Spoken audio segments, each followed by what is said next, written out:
Spin Cycle Studio. Hello everybody and welcome to Spin Cycle Studios, the channel where we aim to answer studio-related questions without wasting too much of your time. Today we're basically asking the question, can you visualize your saturation in your DAW? This is a question that was kind of posed after my last video in the comments, where a kind commenter asked if you could visualize the saturation with the Bertum EQ curve analyzer. The answer really is no, it's not that fully featured, but after looking at it, there is a workaround that really you can do not only with the Bertum Audio EQ Analyzer 2, but really with any EQ plugin that has a visualizer on it. So let's dive into Logic and check that out. Hey, before we go any further, I just wanted to say thanks for watching. Please leave me a comment on the video, let me know what you think, and drop me a like as it really helps the channel. Thanks. All right, so here we are in Logic Pro, and as you can see, I've got two channels up here just to kind of demonstrate the two different ways that I want to show you guys this. So, channel number one, we are using the Bertum Audio EQ Curve Analyzer. Essentially, this is a plugin, for those of you that don't know, that's free, and also it basically shows you an EQ graph. In most cases, it shows you a flat EQ curve, but whatever you put between it and itself in here, as you can see, I've got one instance and two instances.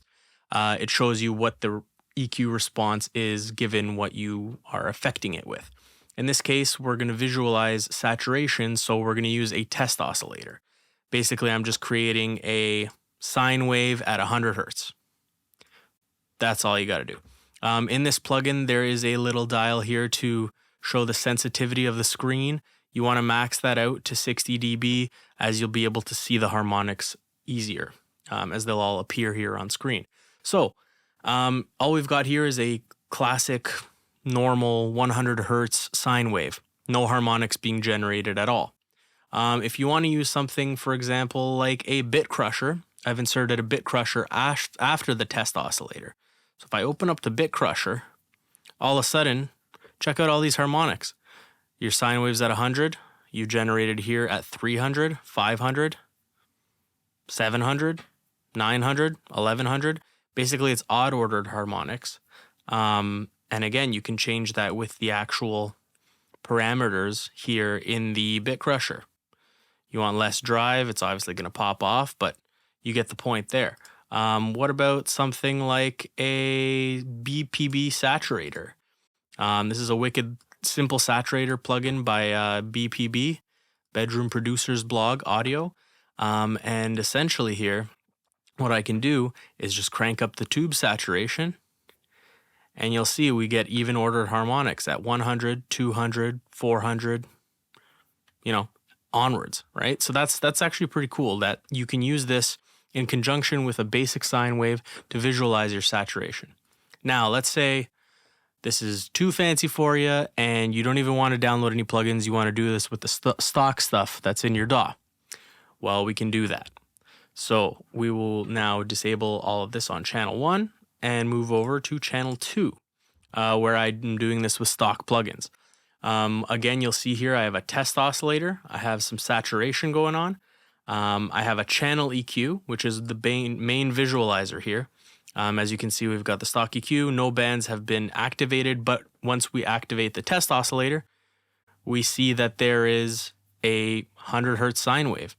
I just have a gain plugin here at the end just to mute it, but you can still see the sine wave here.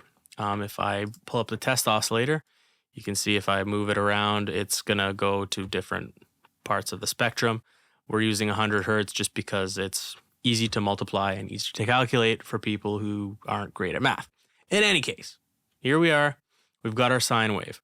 Now, if we wanted to add saturation to it, open something simple like the saturation knob from Softtube. And as we crank up the saturation, as you can see, we're generating harmonics. And you can see what that saturation is doing. Saturation here on 10, you can see it generated a harmonic basically at every 100th hertz, so even and odd at the same time. that's pretty much it. I mean, how useful is that in practice? It'll help you better understand what saturation is. It's the creating of overtones and harmonics above the fundamental in order to make things more full and punchy. When overused, it can sound distorted, but when used in the right amount, it can really add some fullness to some elements in your mix. So here's 2 ways basically that you can visualize it for free with either a free plugin from Bertum Audio. I will link Bertum Audio in the description down below, and I'll link my previous video so you can check out how that plugin works. But essentially, yeah, you can now visualize what your saturation does for free. Always use your ears because in the end, that's the best way to actually do this. But hey, you can check it out for free. Thank you everybody for watching the video. Hope you guys learned something. Now you can take a look and see what your saturators are doing. See what your distortions are actually doing to your EQ response. It's a cool way to take a look at it, and it's a cool way to know what your plugins are doing. Knowledge is power, as they say. In any case, have a good one. Thanks for watching once again. Please leave me a comment. Hate is good. Good vibes are good too. And like the video if you liked it. Helps me make more videos and keeps me motivated to do it. So have a good one. Talk to you soon. And thanks for watching Spin Cycle Studios. Spin cycle.